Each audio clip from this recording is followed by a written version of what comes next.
J'étais en mode panique quand j'ai découvert des poux sur la tête de mon garçon. Il avait 9 mois en ce temps-là. J'ai fait beaucoup de choses pour m'en débarrasser et jusqu'à aujourd'hui, j'ai beaucoup de regrets sur certaines choses que j'ai faites, certaines choses que j'ai essayées. Donc aujourd'hui, je vais t'en parler et j'espère que tu feras pas les mêmes erreurs que moi. Donc, 9 mois, je remarque que bébé se gratte la tête constamment, régulièrement.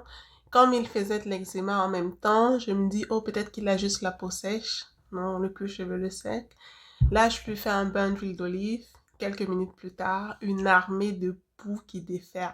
Donc, bien sûr, premier réflexe, tu vas chez le médecin. C'est vrai qu'il a que 9 mois et que les produits contre les poux qui sont en pharmacie sont prescrits pour les enfants à partir de 2 ans. Mais c'est possible de les utiliser sur des enfants plus jeunes avec l'autorisation du pédiatre. Donc, je vais chez le médecin, elle me donne une prescription, je vais acheter ces produits-là. Ce sont des insecticides très toxiques et c'est ça mon regret.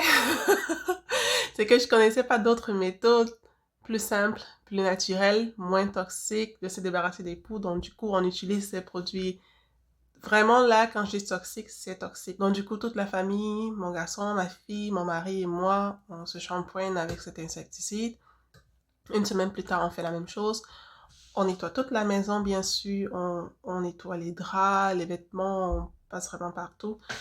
On croit que c'est fini, mais non, c'est pas fini. Une autre semaine plus tard, on se rend compte qu'il a toujours des poux. Et la mauvaise décision qu'on a prise, c'était de continuer d'utiliser ces insecticides-là. On les a utilisés. On a eu 2 rounds de poux dans la maison et au total, on a utilisé ces insecticides là 3 fois. Sans résultat pertinent. Parce qu'à la fin, on ne s'était toujours pas débarrassé de tous les poux. Et ces produits-là sont nocifs pour nous. Et aussi, en faisant des recherches, j'ai découvert que, en fait, les poux sont devenus résistants à ces insecticides-là. Plus on les utilise, plus ils sont résistants à cela. Et on est rendu au niveau où ça n'agit vraiment plus comme ça le faisait avant. C'est un peu l'équivalent des antibiotiques et des bactéries. Plus on les utilise, moins ils sont efficaces. Moins ils sont efficaces, plus on les utilise. Et plus on les utilise, moins ils sont efficaces. Je crois que je vais arrêter. L'autre pas si bonne idée qu'on a eue, c'est d'utiliser de la vaseline. La vaseline est efficace contre le poux parce que ça étouffe le poux. D'ailleurs, ça étouffe tout le monde. La pas bonne idée qu'on a eue, c'était de mettre la vaseline sur toute la tête de bébé.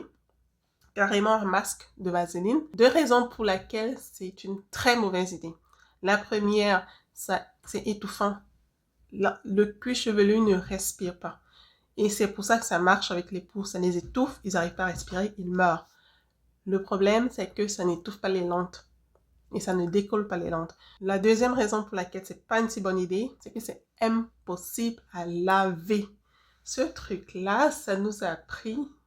On a fait une application chez mon fils. Il a même pas beaucoup de cheveux. Ça nous a pris 2 semaines pour l'en débarrasser. On a fait la même application, on a fait chez ma fille. Elle a beaucoup de cheveux, ils sont crépus. Ça nous a pris 1 mois pour me débarrasser de la vaseline sur ses cheveux. Alors, je déconseille fortement. Autant que je déconseille les insecticides, je déconseille la vaseline. Oui, c'est moins nocif que les insecticides, mais ça reste que c'est impossible à laver, ça étouffe le cheveu et en plus, c'est pas si naturel que ça. C'est du pétroleum. On a ensuite trouvé une recette sur Internet qui a plutôt bien marché, mais encore une fois, le problème, c'était que ça décollait pas les lentes. Il y a beaucoup de choses qui se débarrassent des poux, mais il y a très peu de choses qui se débarrassent des lentes. Donc, la recette, c'était de mélanger de l'ail, du citron, du gingembre, écraser le tout ensemble, ensuite faire un masque appliqué sur les cheveux de bébé, laisser, je crois, 30 minutes ou 1 heure, je me rappelle plus exactement, et puis laver. Vraiment, ça marche pour se débarrasser des poux, mais les lentes restent là, elles restent collées aux cheveux. Je sais pas ce qu'elles produisent comme substance pour rester collées aux cheveux. C'est de la colle forte, plus. Elle bouge pas des cheveux, ces lentes-là. Ensuite, on est tombé sur une méthode, celle qui a marché, celle qui marche pour les poux, comme pour les lentes.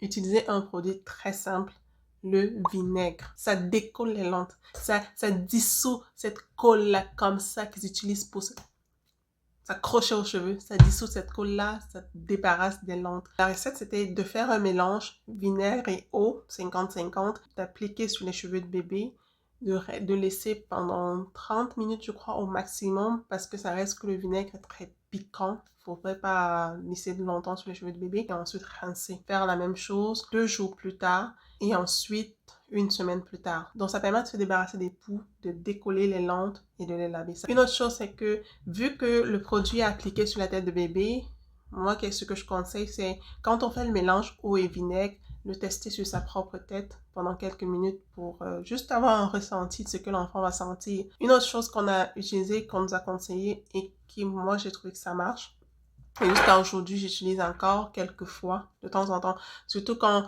il y a des cas de poux à la garderie, ça je mets sur la tête de bébé, de ma fille. C'est l'huile essentielle d'arbre à thé. Juste quelques gouttes dans l'huile pour les cheveux, où ça a une odeur qui les repousse.